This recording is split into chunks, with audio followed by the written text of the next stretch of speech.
Bonjour et bienvenue à ce deuxième webinaire de la nouvelle série 2023 sur la gestion intégrée des ennemis des cultures, ou GIEC, qui vise à présenter aux conseillers et conseillères des pratiques en GIEC prêtes à être transférées aux producteurs et productrices agricoles.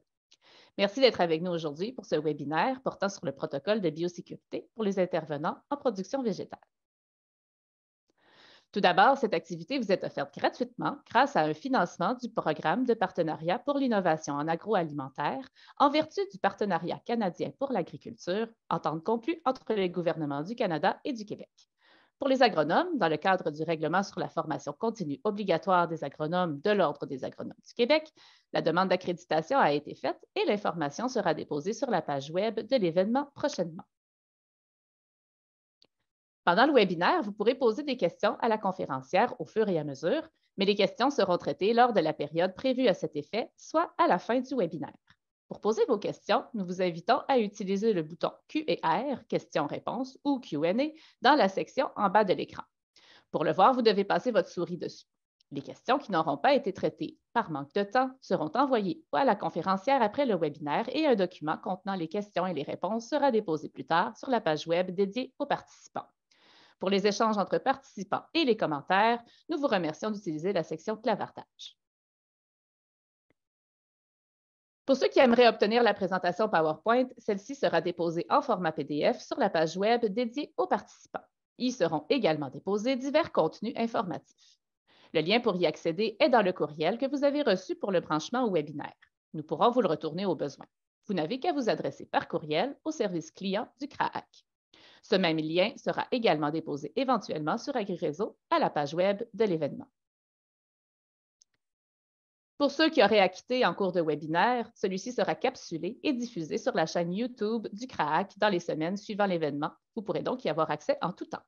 Vous trouverez éventuellement l'hyperlien vers la liste de lecture sur la page Web de l'événement du site du CRAAC, à l'onglet Rediffusion, ainsi que sur la page Web dédiée aux participants. Passons maintenant à notre conférence de ce matin. Ce webinaire vous est présenté par Mme Josée Tremblay, conseillère en biosécurité et inspectrice à la direction de la phytoprotection du MAPAC, donc nous sommes collègues. Alors Josée, je t'invite à partager ton écran pendant que je te présente. Donc, en plus d'être membre du groupe de travail sur la biosécurité au Conseil canadien de la santé des végétaux, Josée Tremblay est inspectrice en vertu de la loi sur la protection sanitaire des cultures et conseillère en biosécurité au MAPAC. Elle a participé au développement de 2 trousses de biosécurité, l'une pour la pomme de terre et l'autre pour le bleuet, en collaboration avec le CRAAC, ainsi qu'au développement de protocoles pour les déplacements dans les productions végétales et séricoles et la biosécurité dans le cadre d'événements. Elle a également contribué à la réalisation de différentes fiches d'information sur la biosécurité. Donc, Josée, à toi la parole. Bonjour, bienvenue à cette formation sur la biosécurité pour les déplacements dans les productions végétales. Aujourd'hui, nous avons 2 objectifs, soit de comprendre l'importance d'utiliser des mesures de biosécurité lors de vos déplacements dans les entreprises agricoles et d'expliquer le fonctionnement du protocole de déplacement qui a été développé par le MAPAC pour les intervenants. Pour ce faire, nous allons aborder les thèmes suivants. La biosécurité, pourquoi? Les obligations légales et responsabilités, les concepts de biosécurité, les organismes nuisibles et agents pathogènes, ainsi que le protocole de déplacement. Sans être spécifiquement mentionné, la biosécurité est souvent un sujet d'actualité. On y retrouve plusieurs menaces associées à la transmission d'organismes nuisibles ou d'agents pathogènes qui viennent nous rappeler son importance. Des exemples, la COVID-19 a été identifiée en Chine pour la première fois en 2019 chez un humain. Cependant, avec les déplacements internationaux, il a atteint le titre de pandémie mondiale en seulement quelques mois. Le fulgore tacheté est une espèce exotique envahissante dévastatrice pour plusieurs arbres, notamment dans les productions fruitières. Provenant d'Asie, cet insecte a été signalé pour la première fois sur le continent en 2014. L'automne dernier, de nombreux spécimens ont été découverts à 45 km de nos frontières dans l'État de New York. L'Agence canadienne d'inspection des aliments a sonné l'alerte et demande à la population une vigilance accrue lors des déplacements dans les régions infestées, en plus de signaler immédiatement tout spécimen retrouvé au Canada. En 2021, la découverte de la gale verruqueuse de la pomme de terre à l'île du Prince-Édouard a mené le gouvernement fédéral à décréter la province comme lieu infesté. Sous arrêté ministériel, plusieurs interdictions et restrictions visant les déplacements ont été mises en place afin de prévenir sa dispersion. Un lieu déclaré infesté l'est pour une période indéterminée, souvent pouvant aller jusqu'à plusieurs dizaines d'années. Près de 136 millions de kilogrammes de pommes de terre ont dû être détruites. La province, étant un fournisseur important de semences au Canada, se retrouve maintenant dans l'impossibilité d'exporter celles-ci en dehors de ses frontières. En quoi ces événements vous touchent-ils? Ce sont les activités humaines et les déplacements qui sont les vecteurs les plus importants de propagation d'organismes nuisibles ou d'agents pathogènes. Tout comme dans les exemples précédents, vos déplacements peuvent avoir un impact sur les entreprises agricoles que vous visitez. Sans une planification des activités et des bonnes pratiques de prévention, vous risquez de contaminer des lieux qui ne l'étaient pas avant votre visite.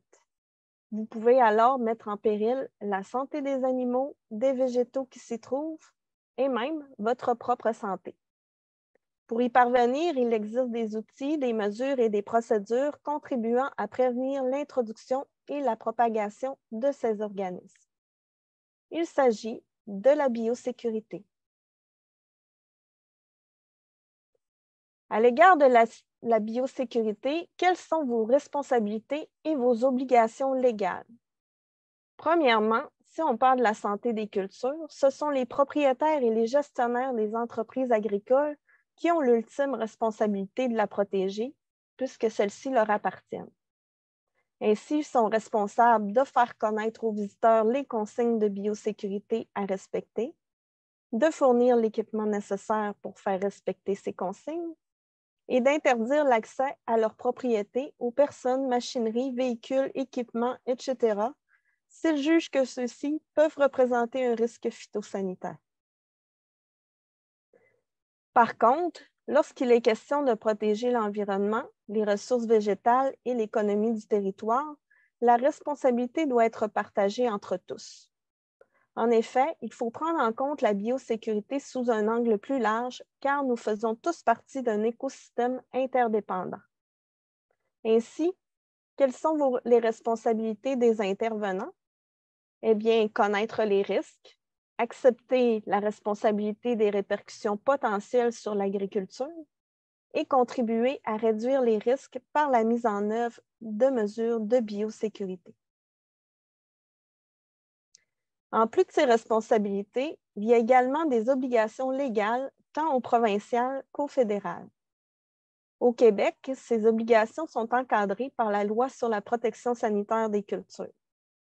C'est dans l'article 5 que l'on vient définir nos obligations, car celui-ci indique que toute personne doit prendre les mesures phytosanitaires pour éviter de propager un organisme nuisible à une culture commerciale avec des végétaux, des substrats ou d'autres biens dont elle est propriétaire ou à la garde. Ici, lorsqu'on parle du mot personne, ça comprend également les sociétés, les associations, les coopératives ou les organismes. Donc, ça rejoint tout le monde. Et le mot bien, ça comprend toute chose qui peut être contaminée par un organisme nuisible. Donc, les véhicules, les outils, les équipements, etc. De cette loi découlent également deux règlements. Le règlement sur la protection des plantes, qui définit les organismes nuisibles réglementés sur le territoire québécois, et le règlement sur la culture de pommes de terre, qui oblige l'application de certaines mesures phytosanitaires pour protéger cette culture. Elle décrète également des zones de culture protégées où des mesures phytosanitaires spéciales sont obligatoires. Nous devons également respecter la loi fédérale, qui est celle sur la protection des végétaux. Celle-ci réglemente plusieurs organismes nuisibles. Certains sont dits non de quarantaine, car leur présence dans les végétaux a une incidence économique inacceptable sur le territoire. D'autres sont dits de quarantaine, car ils correspondent à la définition de la norme internationale pour les mesures phytosanitaires, c'est-à-dire qui a une importance économique pour la zone menacée et qui ne sont pas encore présents dans cette zone, ou bien qui y sont présents, mais qui ne sont pas largement disséminés et font l'objet d'une lutte officielle. Pour connaître la liste des organismes réglementés au Canada, recherchez sur le site Web de l'Agence canadienne d'inspection des aliments. Maintenant, voyons certains concepts de biosécurité. La biosécurité est composée de 3 segments qui décrivent les grands principes à adopter, soit la bioexclusion, qui vise à prévenir l'introduction d'un pathogène dans un lieu, la biogestion, qui vise à réduire la propagation à l'intérieur d'un même lieu, et le bioconfinement, qui consiste à contenir l'agent pathogène pour l'empêcher de contaminer d'autres lieux. On peut résumer ces 3 segments ainsi. La bioexclusion, ce qui est dehors reste dehors. Un exemple serait de nettoyer ses bottes avant d'entrer dans une entreprise. La biogestion, ce qui est dans une section donnée reste dans une section donnée. Un exemple serait de changer de bottes jetables entre 2 zones de biosécurité, donc en sortant d'une zone d'accès restreint et avant d'entrer dans une zone d'accès contrôlé. Le bioconfinement, ce qui est à l'intérieur reste à l'intérieur. Donc, un exemple serait d'enlever un survêtement jetable avant de quitter une entreprise. La biosécurité s'imbrique également dans les principes de gestion intégrée des ennemis des cultures car elle suit le même schéma. La première étape, dans la connaissance des ravageurs potentiels, on peut identifier de quelle façon ils peuvent entrer et se déplacer dans l'entreprise. Pour les méthodes de prévention, la mise en place de procédures pour limiter son introduction et sa dispersion. Donc, on bloque les portes d'entrée et de sortie.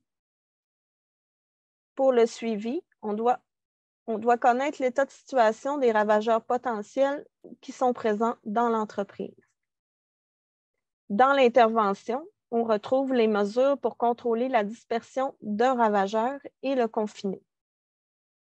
Et dans l'évaluation rétroaction, c'est-à-dire évaluer l'état de situation et l'efficacité des mesures qui ont été mises en place. Comme la gestion évolue dans le temps, c'est un processus qui se fait en continu.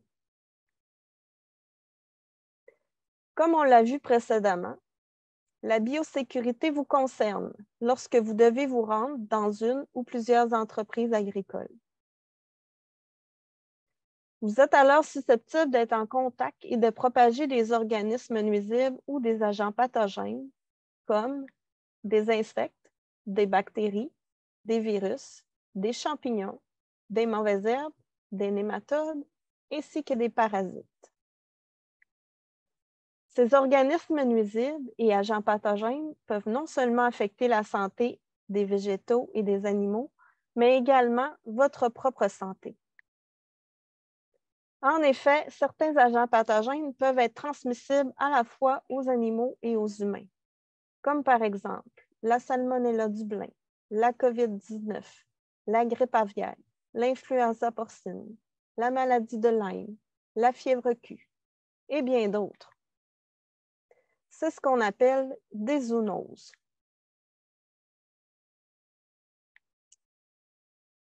Mais comment ces organismes nuisibles et agents pathogènes se déplacent-ils? Premièrement, par contact direct, soit avec des animaux, des végétaux infectés, leur matériel biologique comme du sang, la salive, la sève, les moisissures, les bactéries, les virus, pour être particulièrement vigilant lors de la manipulation des végétaux et des animaux. On peut parler de risque aussi de griffures et de morsures. Par contact indirect, c'est-à-dire avec un intermédiaire, les agents pathogènes sont déplacés par les objets de la terre, des résidus végétaux, des personnes, etc. Également par des vecteurs actifs. comme des parasites ou des insectes qui propagent les agents pathogènes entre les animaux ou les végétaux sensibles. En exemple, nous avons la tique qui transmet la maladie de Lyme, le puceron qui peut propager différents virus aux plantes. Donc, voici quelques éléments importants à retenir. Un animal ou une plante infectée peut n'avoir aucun symptôme apparent et paraître en bonne santé. Il n'est pas nécessaire d'être en contact direct pour propager un organisme nuisible ou un agent pathogène. Lors d'un déplacement dans une production végétale, il est également possible d'être en contact avec des agents pathogènes nuisibles pour sa propre santé ou celle des animaux.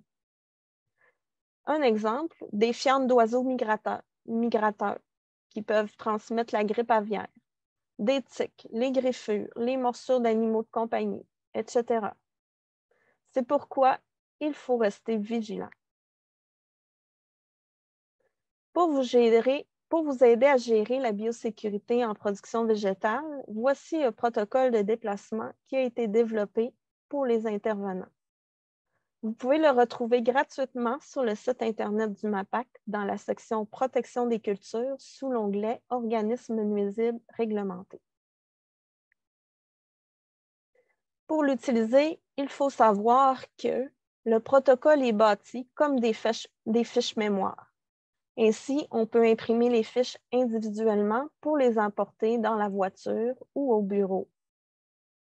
Les mesures sont adaptées à différents niveaux de risque pour faciliter leur utilisation et leur adoption. Ils visent ainsi la gestion du risque et non le risque zéro. Un code de couleur est utilisé pour différencier facilement les niveaux de risque. Le protocole est basé sur les bonnes pratiques en biosécurité. Cependant, c'est l'utilisateur qui est le mieux placé pour évaluer le niveau de risque et les mesures appropriées à chaque situation. Donc, ces mesures ne sont pas obligatoires, mais constituent un enlignement. L'utilisation des mesures et des équipements est laissée au bon jugement de l'intervenant. Il est toujours possible d'utiliser une mesure d'un niveau de risque plus élevé que le niveau de risque évalué, et ce pour une meilleure protection. Si vous êtes en contact avec des pathogènes à risque pour les productions animales, vous devez vous référer aux consignes de biosécurité en production animale. Voici à quoi ressemble le protocole sur les productions animales. Vous trouverez en hyperlien à différents endroits dans celui pour les productions végétales. Voici donc la première fiche du protocole de déplacement dans les productions végétales. Comme mentionné précédemment, la biosécurité ne vise pas le risque zéro, car cette sorte de gestion serait irréaliste, mais plutôt la diminution des risques de contamination. C'est pourquoi, afin de faciliter l'adoption des mesures proposées, le protocole tient compte de la gestion du risque. Ainsi, plus le risque est grand, plus il y aura de mesures de biosécurité à adopter, et contrairement, moins le risque est grand, moins il y en aura.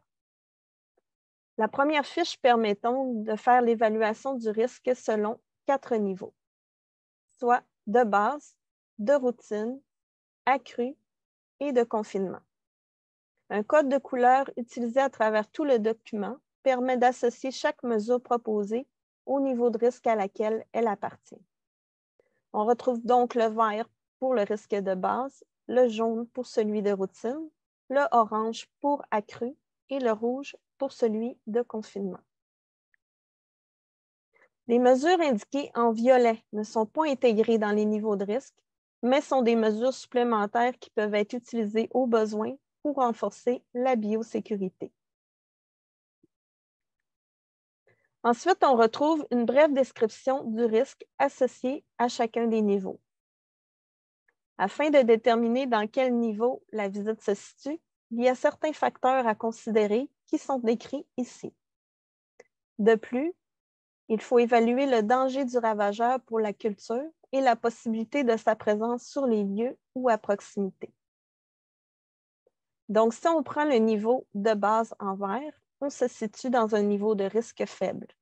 On considérera comme facteur de n'avoir aucun contact avec de la terre, des végétaux ou des animaux et de laisser le véhicule dans le stationnement.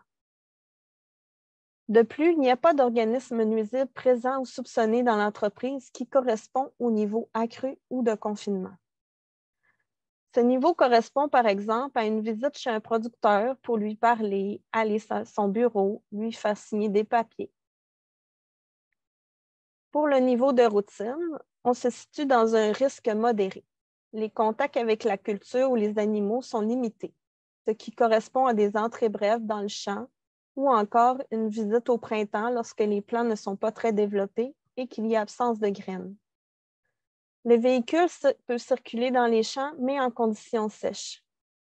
Et toujours aucun soupçon ou présence d'un organisme nuisible de niveau accru ou de confinement.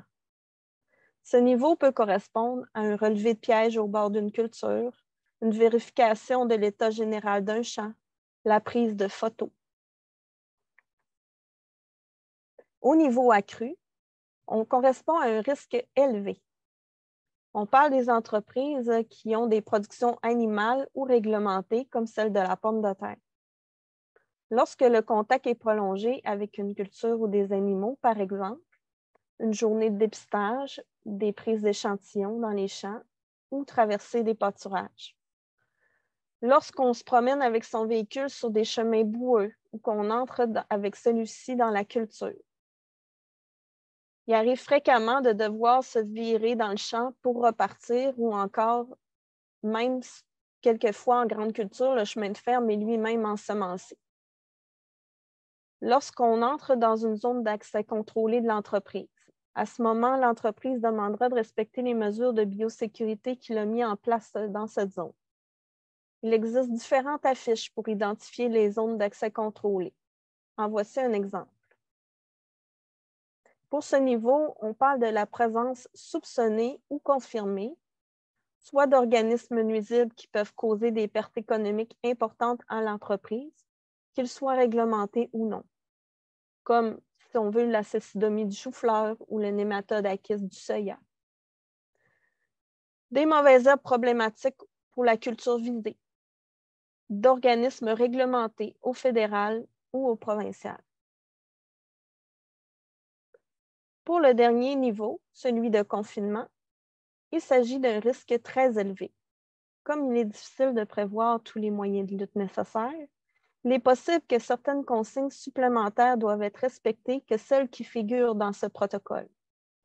Ainsi, on parle d'entreprises qui ont des zones d'accès restreints. Les zones d'accès restreints servent soit à confiner un organisme nuisible dans une zone, ou au contraire à protéger une culture qui demande une qualité phytosanitaire très élevée. Également, lorsqu'on soupçonne ou confirme la présence d'un de ces organismes, soit les organismes réglementés de la pomme de terre qui sont à déclaration obligatoire, soit les organismes de quarantaine, les espèces exotiques envahissantes, les mauvaises herbes problématiques avec des résistances ou qui produisent de nombreuses graines, comme c'est le cas de l'amarante tuberculée.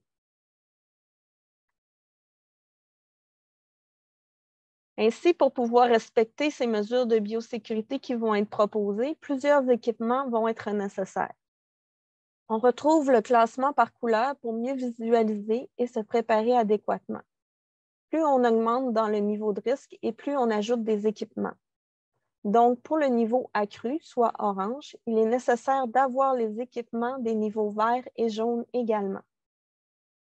Donc, en vert, on retrouve les bacs hermétiques pour confiner séparément ce qui est propre de ce qui est contaminé, les filets à cheveux pour éviter les graines et les insectes de s'y loger, les vêtements et chaussures de rechange au cas où vos vêtements seraient contaminés, les bottes de caoutchouc qui se nettoient facilement et les gels désinfectants pour les mains. En jaune, on ajoute les survêtements réutilisables et jetables selon le nombre d'entreprises que vous visitez. Un par entreprise est nécessaire. Des gants jetables à protection chimique. Des sacs de poubelle pour jeter les équipements jetables ou confiner les outils non nettoyés. Un seau de lavage avec une brosse à poils durs pour faciliter le nettoyage des bottes et des outils. un balai, un porte-poussière pour nettoyer les tapis du véhicule, un pulvérisateur pour avoir accès à l'eau ou du désinfectant, et le désinfectant homologué pour un organisme nuisible en particulier. Au niveau orange, on ajoute les bottes de plastique jetables, les lingettes d'alcool isopropylique pour le nettoyage des cellulaires ou des outils de prélèvement. C'est plutôt de la désinfection à ce moment-là. Et le savon à main, le rouleau anti-peluche pour les graines de mauvaises herbes. Et on ajoute comme équipement facultatif les pellicules de plastique qui peuvent être utilisées comme couvre-siège, le pulvérisateur 12 volts pour avoir de la pression lors du nettoyage ou la désinfection et un aspirateur portatif pour le nettoyage du véhicule. En plus des équipements de biosécurité, il est possible que des équipements de sécurité, qu'on appelle aussi des EPI, soient également nécessaires, surtout lorsque l'on utilise des désinfectants. La loi sur les produits antiparasitaires de Santé Canada stipule que l'usage des produits homologués doit toujours respecter l'étiquette du produit. Cela inclut le port de l'équipement de protection individuelle requis et le respect des délais de sécurité établis. Pour être efficace, l'EPI doit être adapté à la personne qui l'utilise, donc lui être réservé. En plus des bottes, il est possible d'avoir besoin, selon le désinfectant utilisé, de lunettes de sécurité, de vêtements imperméables ou de protection respiratoire.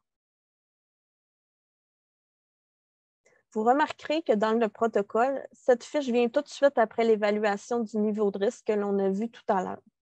Pour les besoins de la formation, les fiches ne seront pas présentées dans le même ordre. Donc, dans celle-ci, on retrouve un résumé des principales mesures de biosécurité, toujours par niveau de risque. Sur la première ligne, on retrouve les équipements de biosécurité nécessaires pour chacun des niveaux de risque. Sur la seconde, on résume les opérations qui concernent le nettoyage. Sur la troisième, celles qui concernent la désinfection. Et en dernier, les actions qui sont interdites. Dans les opérations de nettoyage et de désinfection, vous trouverez également des indications sur la nécessité de ces opérations. Ainsi, lorsqu'il est inscrit au besoin, cela veut dire que vous devez déterminer si c'est applicable dans votre situation. Comme exemple, je sors ma voiture et je parle au producteur sans rien toucher. Donc, se laver les mains n'est pas pertinent. Un autre exemple, je sors de mon véhicule et un chien saute sur moi. Je dois lui toucher pour le calmer, mais je n'ai pas accès à de l'eau et du savon. Donc, la désinfection des mains est pertinente. Lors de l'inspection du véhicule, il n'y a aucune trace de boue ou de matière organique. Donc, le nettoyage de celui-ci n'est pas à effectuer. Lorsqu'il est inscrit « recommandé », c'est que le nettoyage et la désinfection réduisent les risques de contamination et devraient être appliqués en prévention lorsque celles-ci sont applicables. En effet, la désinfection doit être effectuée seulement lorsque l'organisme nuisible que l'on cible par la biosécurité peut être contrôlé par un désinfectant, ce qui n'est pas le cas, exemple, dans la gestion des mauvaises herbes. D'autres mesures sont décrites comme obligatoires. On entend par obligatoire que si ces mesures ne sont pas respectées, alors le risque de dissémination de l'organisme ne sera pas contrôlé. Encore une fois, le jugement de l'utilisateur doit être pris en compte puisque certaines mesures pourraient s'avérer sans objet dans les circonstances. Donc, prenons le niveau de risque de base. Pour le nettoyage et la désinfection, on retrouve celui des mains à l'entrée et à la sortie au besoin. Pour les interdictions, il concerne le port de bijoux et de montres. Pourquoi? Parce qu'il est difficile de bien les nettoyer. Ce sont des réservoirs à virus et à bactéries notamment. Également, on ne doit pas jeter de la nourriture dans la nature, comme par exemple un cœur de pomme.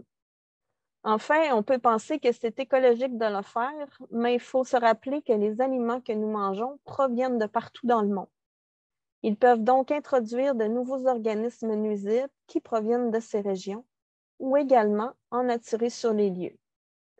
Par exemple, je mange des framboises et je jette celles qui sont écrasées dans le fond. Si elles ont cette apparence, c'est peut-être qu'elles contiennent de la drosophile à ailes tachetées ou encore elles peuvent en attirer sur le site. La drosophile est une mouche qui peut causer des pertes de rendement dans de nombreux petits fruits. Il est également conseillé de ne pas manger lors des visites, mais si cela est impossible, on se lave et on se désinfecte les mains après avoir touché de la nourriture pour éviter la propagation de virus ou de bactéries qui peuvent être présents sur ceux-ci. Dans le niveau de routine, le nettoyage et la désinfection des mains, des bottes, des équipements et du matériel utilisé, comme les crayons, les tablettes, les loupes, des survêtements réutilisables, du cellulaire et du véhicule est recommandé ou au besoin selon le cas. Les interdictions sont les mêmes que dans celles du niveau de base.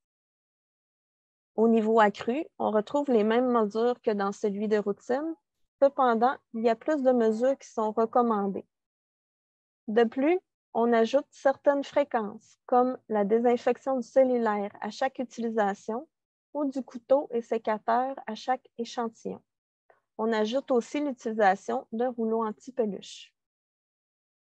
Dans le niveau de confinement, les mesures de nettoyage et de désinfection deviennent obligatoires. Encore une fois, certaines fréquences sont augmentées, comme la désinfection des mains avant et après chaque paire de gants utilisés.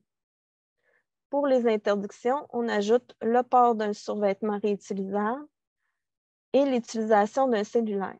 Lorsque l'on se retrouve dans un niveau de confinement, les organismes nuisibles sont hautement transmissibles. C'est pourquoi ces items sont interdits. Bien qu'on ait fait un survol des principales mesures à effectuer lors d'une visite à la ferme, la biosécurité dans les déplacements se gère non seulement durant la visite, mais aussi avant et après. La planification est donc une étape importante. Le protocole contient une liste de questions et de renseignements à obtenir pour bien se planifier. Si vous utilisez la fiche sur l'ordinateur, il est possible de cliquer sur les cases pour cocher et décocher celles-ci. Regardons de plus près chaque section. À savoir, donc il s'agit d'une collecte d'informations sur la présence ou la surveillance d'organismes nuisibles ou de maladies animales dans la région. Le bulletin d'avertissement phytosanitaire peut communiquer des informations à ce sujet dans différentes cultures. Plusieurs médias, comme La Terre de chez nous, le bulletin de nouvelles, les journaux, peuvent aussi être des sources d'informations. De plus, il faut se renseigner sur les exigences de biosécurité ou les obligations réglementaires liées aux organismes nuisibles surveillés ou présents. Ensuite, on retrouve la section « À demander ». Celle-ci consiste à collecter des informations auprès du client pour savoir s'il suspecte ou confirme la présence d'un ravageur et dans quel lieu, s'il y a des exigences en matière de biosécurité ou de santé-sécurité à respecter, s'il y a un désinfectant qui doit être utilisé, si l'entreprise possède des installations, des équipements de nettoyage ou fournit du matériel de biosécurité. Si ce n'est pas le cas, vérifiez dans quel endroit vous pouvez faire le nettoyage et la désinfection. Les applications de pesticides, le produit utilisé et les délais de réentrée. Est-ce que le client fournit du matériel de biosécurité? Si oui, lequel? La présence d'animaux en liberté ou d'animaux sauvages, par exemple des chiens, des vaches, des ours, des coyotes, des poules. Si oui, il est possible de demander le confinement des animaux pour la visite, comme attacher un chien ou déplacer un troupeau. Les activités agricoles effectuées durant votre visite, épandage de pesticides à proximité ou machinerie en fonction, et à quelle personne on peut se référer sur les lieux en cas de problème. Maintenant qu'on a recueilli les informations nécessaires, on peut planifier nos visites. Pour ce faire, on établit un niveau de risque à chaque entreprise selon les informations recueillies précédemment. Même si on le fait à cette étape, on doit tout de même garder à l'esprit que ce niveau pourra augmenter durant la visite et que des mesures supplémentaires que celles planifiées pourraient être nécessaires. Les déplacements doivent toujours se faire de l'entreprise la moins à risque et se terminer par l'entreprise la plus à risque. De même, sur chacune d'elles, le déplacement se fait du champ bâtiment ou troupeau le moins à risque et se termine par le plus à risque. Cette planification peut entraîner des répercussions sur le temps de déplacement entre les entreprises. Également, il faudra prévoir du temps pour le nettoyage et la désinfection. Selon les conditions météo, il est possible que ceci soit plus long, surtout lorsque on est en conditions pluvieuses. Si l'entreprise ne possède pas d'installation de nettoyage, il faudra déterminer la façon de le faire, soit en apportant des équipements ou en se rendant dans un lave-auto à proximité. Ces paramètres peuvent entraîner des conséquences sur vos agendas habituels et le nombre d'entreprises que vous pourrez visiter. Ensuite, il faut rassembler le matériel et les équipements nécessaires pour la visite et pour effectuer les mesures de biosécurité adéquatement.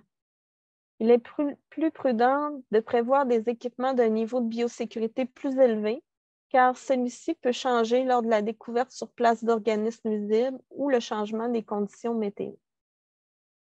Enfin, il faut organiser le véhicule en 2 sections, une section propre et l'autre contaminée. Nous verrons comment procéder plus tard dans cette formation. Bon, pour rendre le tout un peu plus concret, on va faire ensemble un petit exercice de planification des visites. Vous avez 4 entreprises à visiter dans la même journée. Le marqueur bleu indique votre point de départ, soit le bureau ou la maison, et l'icône de la voiture avec les gouttes d'eau indique un lave-auto. Vous avez déterminé le niveau de risque de chacune des entreprises à visiter.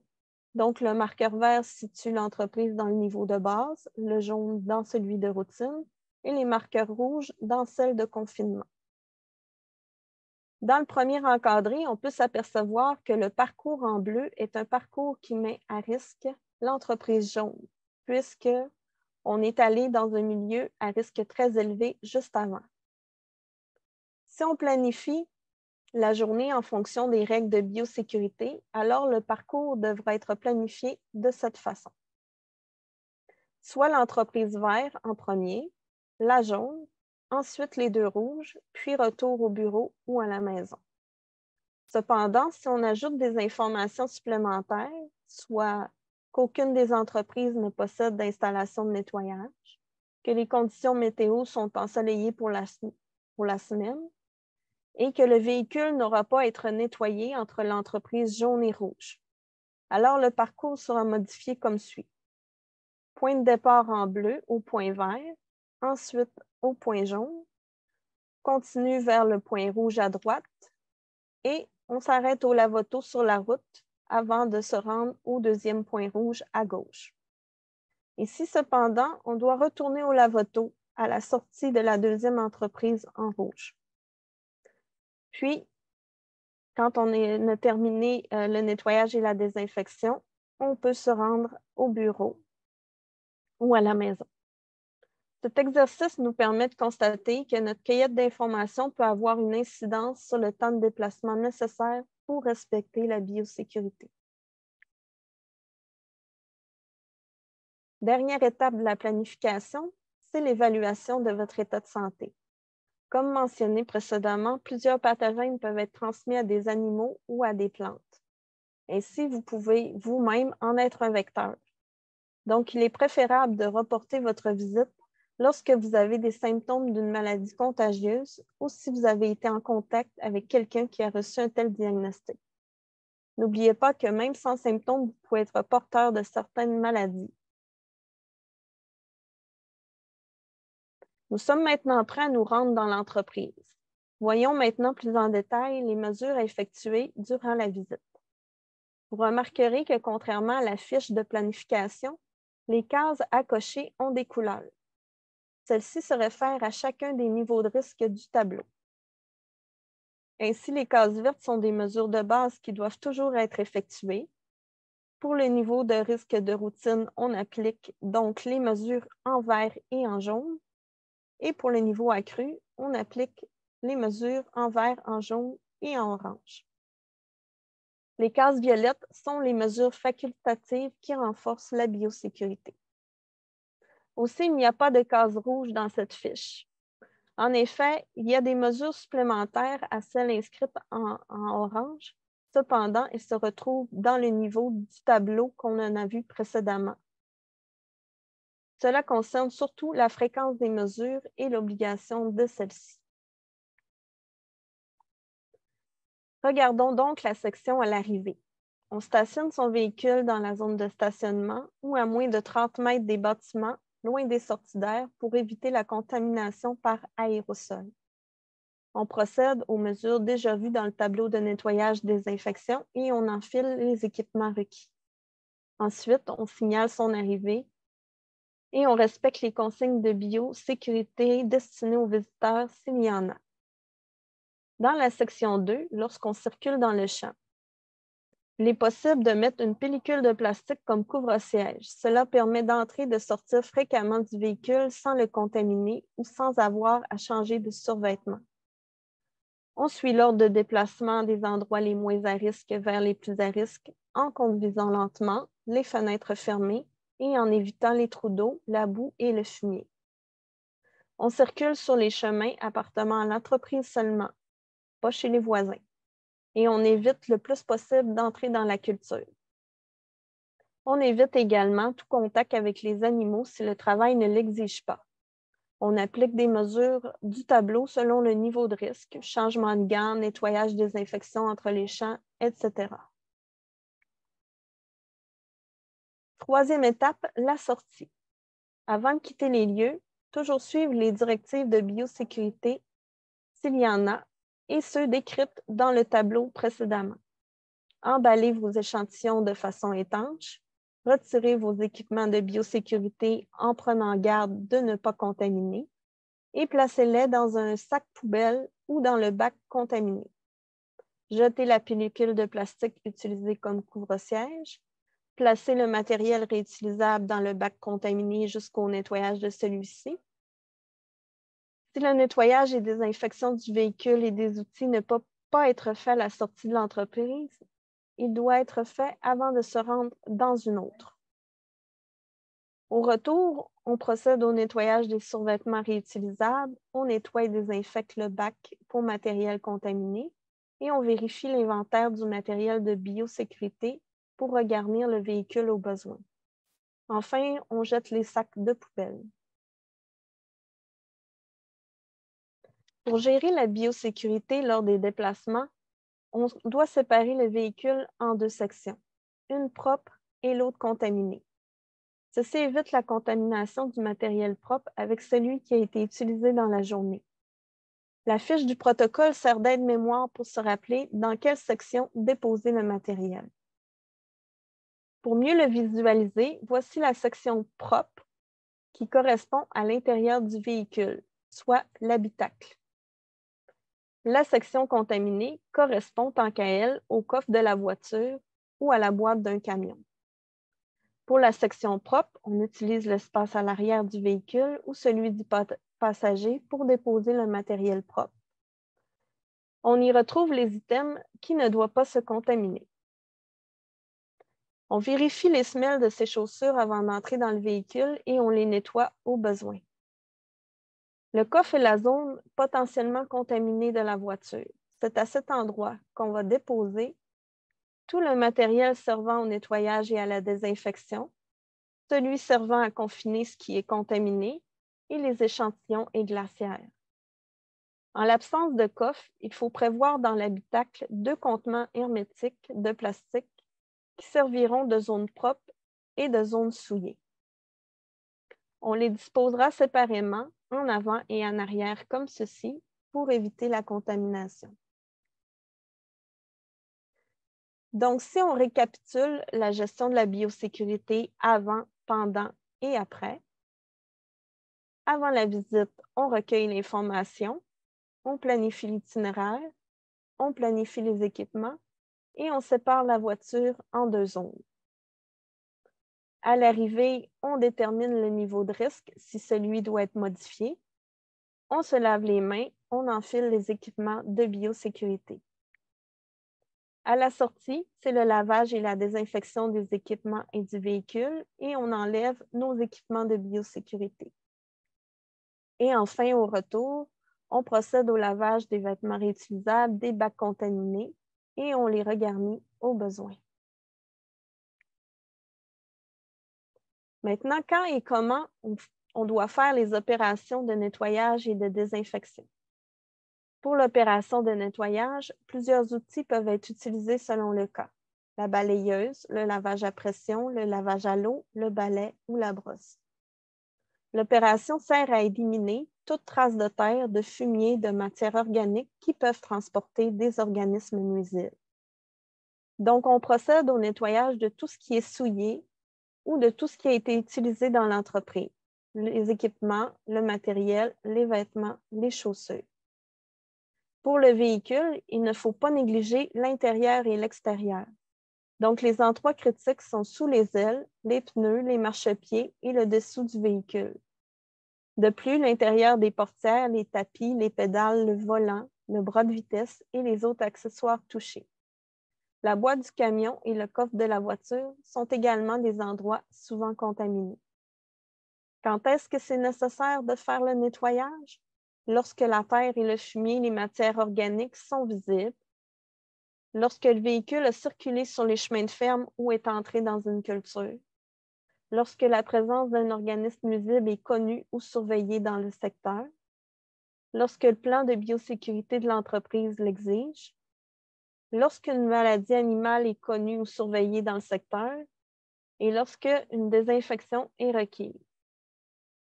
Très important, le nettoyage doit être effectué à la sortie de l'entreprise pour que les organismes nuisibles présents restent au même endroit et avant d'entrer dans une autre. Pour la désinfection, premièrement, il faut choisir un désinfectant qui est homologué pour l'organisme à contrôler. On utilise un pulvérisateur avec la bonne concentration pour appliquer le produit sur des surfaces préalablement nettoyées. L'effet des désinfectants est désactivé par la présence de terre ou de matière organique. C'est pourquoi un nettoyage est nécessaire avant toute désinfection.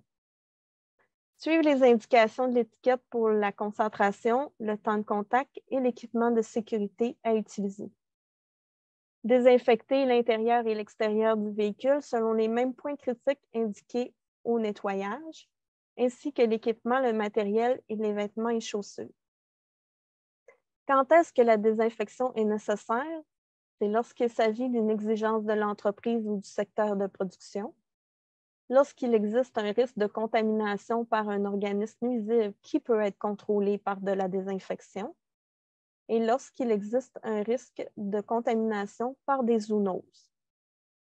La désinfection doit être effectuée tout de suite après les opérations de nettoyage pour s'assurer de la propreté des surfaces et l'effet du désinfectant. Depuis le début de la formation, j'ai parlé plusieurs fois du retrait des équipements de biosécurité. Il existe un risque de se recontaminer lors du retrait des équipements de biosécurité. C'est pourquoi il est important de respecter un ordre précis pour réduire ce risque. Voyons ensemble la meilleure façon de procéder. Pour commencer, retirez les gants. Ensuite, ouvrir la valise du véhicule. Lavez et désinfectez vos mains. Passez un rouleau anti-peluche sur le survêtement. Confinez les échantillons dans la glacière. Désinfectez le cellulaire avec les lingettes d'alcool. Nettoyez et désinfectez les équipements et les outils utilisés. Retirez les couvre-bottes jetables ou nettoyez les bottes. Retirez la combinaison jetable ou réutilisable. Disposez les équipements jetables dans un sac de poubelle et les équipements souillés dans le bac contaminé. Et enfin, lavez et désinfectez ses mains une seconde fois. Respecter l'ordre de ces étapes réduira le risque de vous recontaminer durant l'opération. De plus, si vous avez le nettoyage et la désinfection du véhicule à faire, vous devriez effectuer ces opérations au point 7 avec le nettoyage des équipements. Il est donc possible que la désinfection vous oblige à remettre une paire de gants pour l'effectuer. Celle-ci est retirée immédiatement après la désinfection. Voilà ce qui conclut notre formation sur la biosécurité dans les déplacements en production végétale. Vous trouverez également sur le site web du MATPAC un protocole de déplacement pour le secteur séricole sous le même format que celui-ci, mais dont les mesures et équipements sont ajustés à la production en serre. Ces protocoles ont été inspirés de ceux développés par l'Inspection des aliments ainsi que par les guides de biosécurité de l'Agence canadienne d'inspection des aliments. Je vous remercie de votre attention et je serai prête à prendre vos questions. Merci beaucoup, Josée, pour ta conférence. Écoute, les gens ont été bien tranquilles. Je pense qu'ils ont été très attentifs à toutes les informations. Puis je pense que c'est quand même beaucoup de stock, là. On s'entend que c'est des choses qui sont un peu nouvelles, là, je crois, dans les pratiques.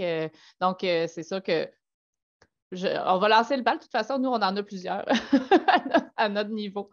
On se demandait, en fait, combien de temps ça peut prendre en moyenne, selon le niveau de risque, pour mettre en place ces mesures de biosécurité-là pour un conseiller typique là, de Club Conseil, par exemple, qui a plusieurs entreprises à visiter dans une journée? Dans le fond, le temps va vraiment dépendre du niveau de risque et de la météo. Donc, c'est sûr qu'il faut prévoir un peu plus de temps lorsque une voiture est vraiment très, très boueuse. Moi, dans la production de pommes de terre, là, ça peut me prendre environ 30 minutes de nettoyer un véhicule, mais j'ai beaucoup, beaucoup d'équipements à nettoyer également. Donc, c'est sûr qu'on est rarement dans un niveau de risque accru. Bien, ça dépend de ce qu'on fait, mais les opérations, souvent, c'est des opérations de routine. Donc, à ce moment-là, on n'a pas toujours le nettoyage et la désinfection à faire entre chacun. Et ça peut aller de 5 minutes pour le faire jusqu'à peut-être une demi-heure par entreprise, dépendant du temps qu'il fait et du niveau de risque dans lequel on se situe. OK. Puis justement, par rapport, je vais prendre la balle au bon par rapport au, tu dis, dépendant de ce qu'on fait, ça peut être un risque accru ou de routine. Dans mon interprétation, j'ai compris que du dépistage, par exemple, qui est quand même, mettons, un dépistage un peu plus soutenu, là, pas nécessairement de passer rapidement, ça, j'aurais tendance à dire que ça serait pas de base, mais le deuxième, là, j'oublie le nom. De routine. De routine. Mais un dépistage un peu plus que tu restes longtemps dans le champ, on tombe-tu dans le accru à ce moment-là, dans des secteurs plus horticoles, par exemple? Ça va dépendre toujours de l'organisme nuisible si c'est vraiment une grande importance économique ou non au niveau du dépistage. Quand c'est du dépistage de routine avec des organismes on fait affaire année après année puis qu'on est habitué de contrôler, on va être plus dans le de routine. Tandis que dès qu'on tombe dans des organismes qui sont plus réglementés et qui ont une importance économique plus importante, là, on va tomber dans l'accru. OK, parfait. Question matérielle, là, je vais prendre une question qui a été posée là, dans le clavardage. On pose la question pour le couvre-cheveux à chaque visite. C'est quoi qui justifie? C'est quoi je pense que tu l'as un peu dit là, par rapport aux semences et des choses comme ça qui pourraient se retrouver dans nos cheveux, mais oui, également. Ça peut être remplacé. Nous, on a mis le filet à cheveux, mais ça peut être aussi remplacé quand on a les cheveux courts là, par une casquette. Oui, c'est ça. Fait qu'il faut y aller avec son jugement à ce niveau-là. Là. OK, parfait. Par rapport au matériel, on se demandait comment où on peut trouver le matériel pour se monter une trousse comme ça, c'est où les fournisseurs, puis combien d'argent on peut penser à avoir à mettre là, pour s'équiper pour une saison, par exemple. C'est sûr que ça va varier les activités, mais mettons. Oui, c'est ça. C'est ça. Il y a beaucoup, beaucoup d'endroits où on peut trouver ces équipements-là. Il y en a dans des quincailleries, il y en a dans les fournisseurs d'équipements de sécurité, là, les EPI. Là, ces fournisseurs-là, ils en ont tous. Ça va être à différents endroits comme ça. Il y a des endroits vraiment, là, même les magasins à grande surface où on est capable de s'en procurer. Donc, ce n'est pas des choses qui sont difficiles à trouver. Par contre, là, au niveau du prix, c'est plus embêtant de dire là, c'est quoi le prix parce que dépendant du fournisseur, ça peut, puis de l'équipement que tu choisis de prendre, là, comme une boîte de caoutchouc, ça peut virer entre 15 puis tu peux aller jusqu'à 150 Donc, ça dépend vraiment de quoi tu vas avoir besoin. Là. Puis, mettons, par rapport aux désinfectants, plus précisément, tu sais, comment on fait, où on peut se les procurer, puis comment on fait pour savoir dans quel contexte on en a besoin? Est-ce que les étiquettes des produits nous disent, dans le fond, est-ce que ça va avec la liste des organismes réglementés, en fait, de la CIA, d'une certaine façon, là, pour déterminer si on a besoin de désinfectants spécifiques ou pas? Oui, bien, tu sais, il faut se renseigner vraiment sur l'organisme nuisible, puis est-ce qu'il y a des désinfectants qui sont homologués pour ces organismes-là? Donc, il n'y en a pas beaucoup quand même, là, des organismes, mais ça va être vraiment dépendre de l'organisme en question. Tu sais, si on va dans les serres, ben, on va avoir plus des listes là, qui sont facilement utilisables là, pour les virus et bactéries, souvent qui vont être plus contrôlés par de la désinfection. Certains champignons également. Si on parle de graines de mauvaises herbes ou de certains insectes, ça va être plus du nettoyage que de la désinfection à ce niveau-là. Parfait. Ensuite, bon, ça, tu as pas mal répondu à ça. Dans le fond, je pense que ça va répondre quand même à certaines questions que je vois passer dans le clavardage. Entre autres, l'information, ça va être disponible. Oui, tout va être partagé sur la page dédiée. Il n'y aura pas de problème. Je pense que pour mettre, mettons, les protocoles que tu as parlé et tout ça, je pense que ça serait apprécié. Les gens ont l'air d'apprécier le contenu que tu as présenté. En lien aussi avec les organismes de quarantaine et non de quarantaine de la CIA, comment on distingue ces différentes choses-là? Est-ce que c'est clair là, sur le site de la CIA? Est-ce qu'il y a de l'information là, pour s'y retrouver? Oui, c'est clair. Sur le site de la CIA, ils vont être vraiment séparés. Donc, ils vont dire quand est-ce qu'ils sont de quarantaine et quand est-ce qu'ils ne le sont pas. Donc, c'est vraiment eux qui le déterminent. Donc, moi, je ne peux pas, ça peut changer dans le temps. Donc, on ne peut pas fournir une liste comme ça. Il faut vraiment aller sur le site de la CIA, puis vous allez avoir tous les organismes à jour à ce moment-là qui sont de quarantaine ou qui ne le sont pas. Ce n'est pas parce qu'ils ne sont pas de quarantaine qu'ils ne sont pas réglementés. Donc, il faut vraiment vérifier et ce qui se passe à la CIA et ce qui se passe au niveau au Québec, où ce qu'on va le retrouver dans le règlement sur la protection des plantes. Effectivement. Une question qui a été envoyée dans le question-réponse. Est-ce que si on utilise un VTT pour faire des analyses de sol, est-ce qu'on doit le nettoyer entre chaque champ? Dans le fond, ça va encore là dépendre de l'organisme nuisible qu'on a à contrôler. Si on sait qu'il y a un organisme dans un tel champ, bien, on va essayer de le faire en dernier. Premièrement. Puis si on n'est pas capable de le faire en dernier, bien là, peut-être qu'un nettoyage va être nécessaire pour ne pas le propager ailleurs dans l'entreprise. Mais si l'organisme est présent dans toute l'entreprise, on n'aura pas nécessairement besoin de nettoyer entre chaque champ. Donc, il faut y aller vraiment selon le jugement, puis les organismes nuisibles qui sont présents sur la ferme. Donc, souvent, là, pour des analyses de sol, quand tu vas sur une ferme qui n'a pas nécessairement d'organismes nuisibles qu'on soupçonne la présence, on n'a pas nécessairement besoin de nettoyer entre chaque champ. OK. J'aime la prochaine question parce que ça ressemble un petit peu à d'autres questions qu'on avait aussi par rapport à qu'est-ce qu'on fait si un producteur il dit ah, chez nous, il n'y a pas de problème, là, pas besoin de faire tout ça, laisse faire ça, c'est pas de problème. Ou ben non, ou au contraire, un producteur, ça doit arriver des producteurs qui ont des organismes nuisibles, qui savent, ils ne veulent pas nécessairement le dire là, parce qu'ils savent que ça peut leur causer des enjeux là, par la suite avec la CIA, puis des quarantaines, des choses comme ça. Qu'est-ce qu'on fait pour sensibiliser le producteur à l'importance de ça? Autant pour dire oui, il faut prendre le temps que oui, il faut que tu me dises si tu as des organismes parce que ça peut être pire si tu ne me le dis pas finalement. Ouais. Mais dans le fond, c'est de là que vient la cueillette d'informations aussi, parce qu'on recueille les informations de l'entreprise, mais aussi autour de l'entreprise. Donc, dans la région, c'est quoi qu'on surveille?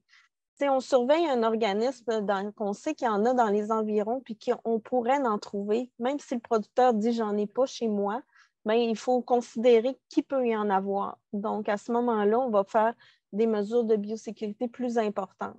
Si le producteur dit ah non, non, ne fais pas ça chez nous, bien, on a quand même une responsabilité en tant qu'intervenant de montrer l'exemple. On ne veut pas non plus se faire dire c'est ta faute si l'organisme est rentré chez nous, tu es allé chez mon voisin avant. Fait que le producteur, il a bien beau dire sur le coup, non, non, on ne fait pas ça, c'est pas important. S'il sait qu'après ça, tu es allé chez les voisins, puis que les voisins ils ont cet organisme-là, il pourrait dire c'est de ta faute si j'en ai chez moi. Donc, on a une responsabilité en tant que personne qui travaille en agriculture de faire attention pour ne pas propager soi-même les organismes nuisibles.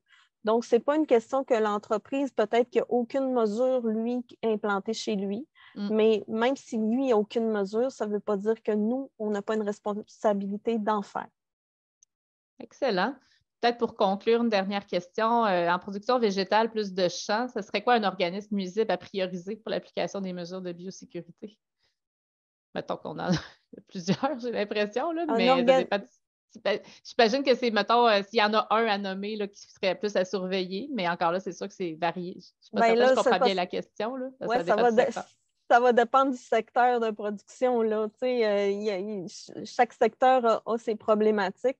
Si je prends la pomme de terre, on a tous ceux qui sont réglementés, donc Ouais. le trucement bactérien, le virus PVY, après ça, le nématode à kyste, le mildiou. Si je vais dans les grandes cultures, on va y aller beaucoup dans les mauvaises herbes résistantes Ouais. aux pesticides.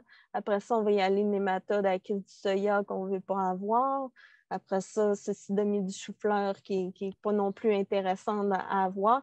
Fait que, dépendant du secteur de production au niveau végétal, là, il y en a plusieurs. Si je vais dans le bleuet, dépendant du secteur, là, Saguenay-Lac-Saint-Jean, c'est mouches du bleuet qu'on va vérifier beaucoup. Mais on peut avoir d'autres problématiques en question. Ça peut être des champignons qu'on a ou des choses comme ça qu'on ne veut pas propager ailleurs sur notre ferme ou à l'extérieur de notre ferme ou qu'on ne veut pas faire rentrer chez nous. Donc, il faut quand même être vigilant. Mais ça, dépendant du secteur de production, là, si vous avez des inquiétudes, c'est de prendre une collecte d'informations pour voir qu'est-ce qu'on a à surveiller.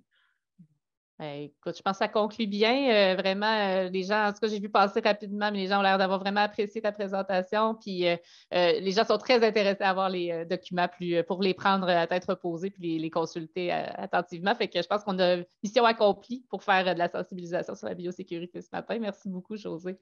Bien, merci. Puis si jamais vous avez des questions plus pointues, n'hésitez pas à me contacter. On peut regarder ensemble là, c'est quoi dans des cas plus pointus qu'on a à faire. Effectivement, là, les questions ont pas mal toutes été répondues, mais si jamais les gens avaient d'autres questions, gênez-vous pas, Josée est disponible pour répondre à vos autres questions. Donc, merci encore.